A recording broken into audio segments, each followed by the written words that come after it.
Hello and welcome back to Inside the Contract. This is still season 1. This is episode 2. Today's topic is the notice clause. Is it time bar or a trap? Clause 20.2 is one of the most commercially sensitive clauses in FIDIC 2017 and previous revisions as well, because late or non-compliant notice can extinguish entitlement to time and or money. Today's episode goes deeper than ever before, exploring global case law, delay protocol guidance, DAA practices, and mega project strategies to help you survive the 28-day rule. The FIDIC 2017 kind of reorganized the process, if you will. The 1999 books already introduced the 28-day time bar, but FIDIC 2017 formalizes the claims procedure under Clause 20.2. The notice requirement is drafted as a strict contractual step with time bar consequences, and it is frequently relied upon in disputes, subject to the contract wording and applicable law as well. So, it is, in my opinion, clear, mandatory, enforceable, and it could be a strict condition precedent. It could be. The goal is commercial certainty. The employer needs to know early if it will face extensions or costs, but for contractors, this clause is a minefield. Just for clarity and records, I'm not advocating the view of either side here. I spent a long time of my career assuming the role of the engineer per se, and also worked as a contractor for a good portion. What I am advocating here is clarity and procedural discipline. Okay? So, what happens if you miss the 28-day window? The claim may be time barred. The contractor can lose entitlement. Engineers and employers frequently use this as a defense. Late notice creates serious time bar risk, and employers commonly defend claims on this basis. Decision makers often scrutinize the notice timeline very closely, so you have to keep that in mind. So let's understand subclause 20.2.1. A notice of a claim should be in writing. Identify the event or circumstance and clearly communicate that the party intends to claim time and or money. Best practice is to label it expressly as a notice of a claim under subclause 20.2.1 and include the awareness date. Okay, so when does the 28-day clock start? FIDIC says, when the party became aware or should have become aware of the event. This should have become aware standard is objective and not subjective. Keep that in mind. Awareness is fact sensitive, but these are common objective trigger points on real projects, as examples. For example, approval not received by a target date. This is your date. IFC drawing missing on required issue date. Site access milestone missed. Authority and OC not issued on critical path. Employer keeps issuing new design restrictions. Every single example of these has a date, and that date is the trigger date. So the objective test awareness. As I mentioned above, decision makers often treat awareness days the awareness as awareness of the event or circumstance given rise to the claim, not the point when the full impact is quantified. There's a big difference. So waiting for perfect clarity can be very risky. Okay, so here are some lessons from case scenarios around the world.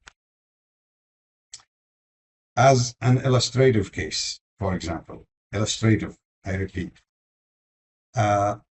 contractor submit a notice outside the contractual time limit. The employer runs a time bar defense, and the decision maker enforces the time limit. based on the contract wording and the fact. The result, notice is late or decided is late, claim is dismissed, and the strict time bar applied. This is one particular scenario. Another case. This is in under a 1999 FIDIC from context and judicial reasoning.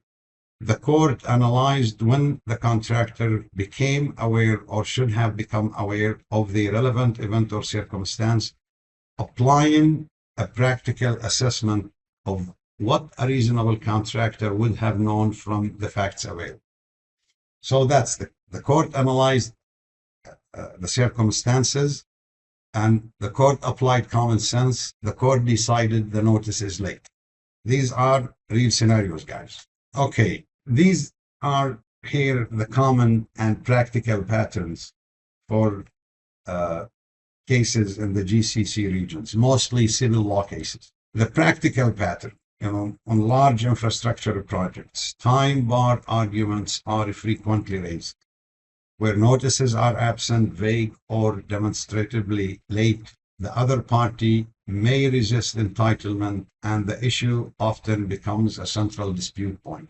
So the point I'm driving here is be very aware of the contract exact wording and issue the notices exactly within whatever time frame is in your contract.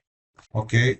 Another case also, this is not entirely related to the time bar, but it became later. This is the issue of the pathway, variation, or a claim. A contractor processes a matter as a variation request, but does not protect time cost entitlement through the contractual claim notice mechanism. The employer later argues the claim is time barred or procedurally defective.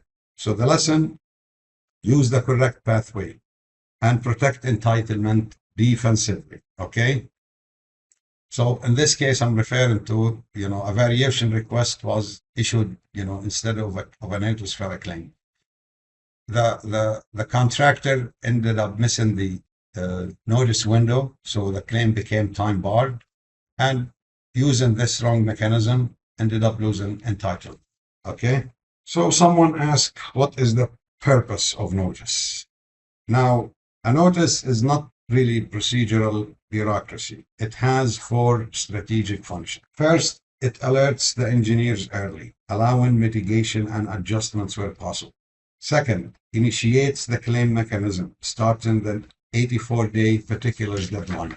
Third, it preserves employer right to respond or prevents the surprise. So decision makers may view late claims as ambush. Fourth, it preserves your rights.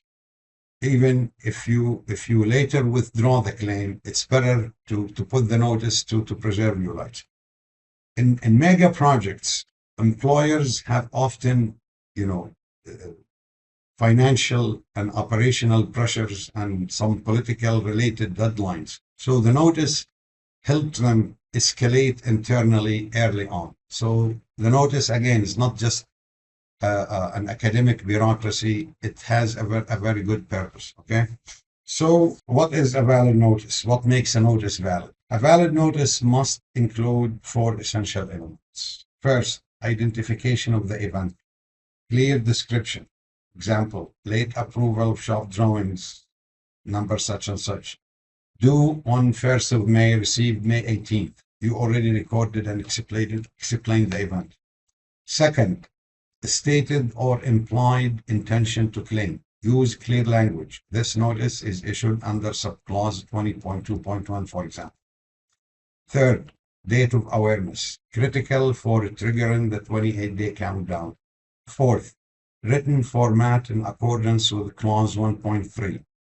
Must follow the contract's communication system. It must be transmitted in writing in accordance with subclause 1.3 to the address or system stated in the contract data, or as otherwise should be notified in your contract.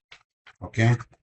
Purely oral notifications are high risk and often disputed. If something is raised, or said on site, confirm it immediately in writing through the contract communication channels and protocols. Avoid vague wordings like expedite, for your information, and anything of that sort, okay?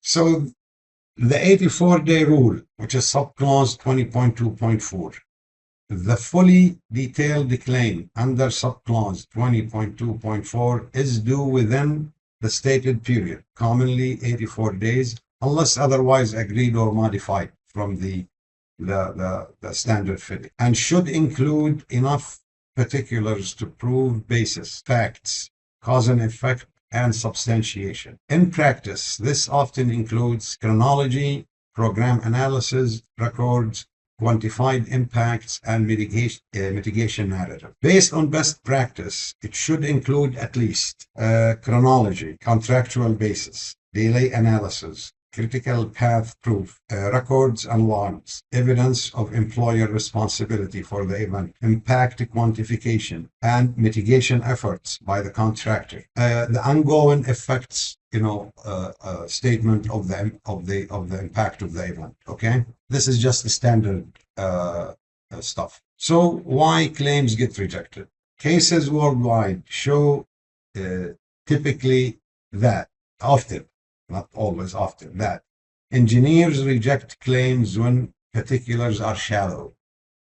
The DAPs favor structured, evidence-rich submissions. Okay, so in practice, shallow particulars are more vulnerable to rejection or reduction, while structured, evidence-rich submissions are generally more persuasive.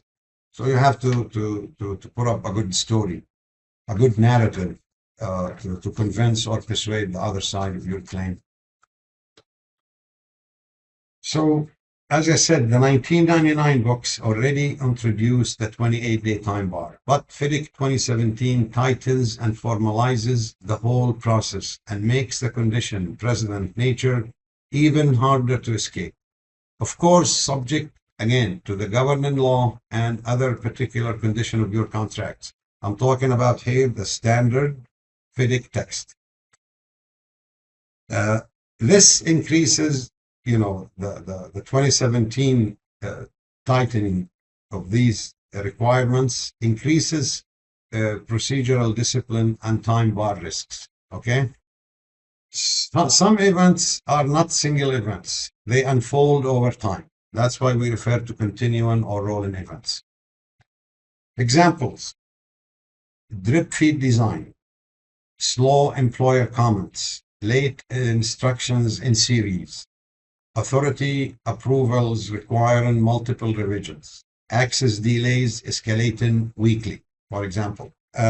So best practices, based on the SCL best practice and the history of mega projects. For continuing events, contractors often issue updated or rolling notices at reasonable intervals so that each new impact is captured and awareness dates are not left ambiguous.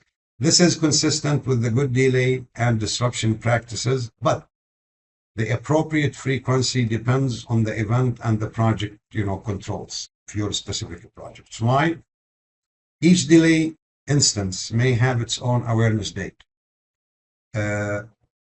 This protects against employer arguing early awareness. The DAPs usually favor contractors who follow procedural discipline. I cannot emphasize that enough, guys. Okay, so let's look at some illustrative scenarios, from real mega projects. Scenario 1, late design under a yellow book contract. Design comments returned after 45 days instead of 14. Contractor issues rolling notices. This approach typically strengthens the entitlement position. Lesson: design review cycles must be strictly monitored. Another scenario, IFC drawings delayed. Engineer issued drawings, delays the issuing of IFC. Contractors issues notice 35 days late. Late notice creates serious time bar risk. The lesson: do not wait for full picture clarity. As I said earlier, do not wait for full clarity. Submit as early as you can to protect your right. It's easier to withdraw the notice than, or much easier and cheaper than to miss the time frame. Another scenario, access delays. Employer opens work fronts late. Contractor issues notice within 3 days of missed handover. The TOC dates are protected. The lesson, immediate notification prevents disaster at project closeout. Okay. Scenario number 4, authority and OC delay. Employer must coordinate with authority. Authority delays an OC by 92 days. Contractor issues early notices plus full particulars. EOT awarded. Lesson, authority delay equal employer risk, but only if properly notified. Now, this scenario I just mentioned is based on the fact that authority coordination is under the contractor's risk allocation. But entitlement for delay depends on the specific subclause and proof. So notice and records remain decisive. Okay? So let me wrap up. The golden rules of notice, just to be clear. Notify early, even if unsure. Notify cleanly, clause plus event plus date. Notify repeatedly. This is for rolling events. Notify formally in accordance with clause or subclause 1.3. Notify without fear. Entitlement depends on it. Okay? So again, in FIDIC 2017, silence is risky because procedural deadlines can extinguish your entitlement. Cannot emphasize this enough. Okay, so this is it for episode 2. I will thank you for watching. As usual, in the next episode, we will go deeper into the variation versus claim distinction and how using the wrong pathway can end up destroying your entitlement. Thank you again for watching and see you in episode 3. Thank you.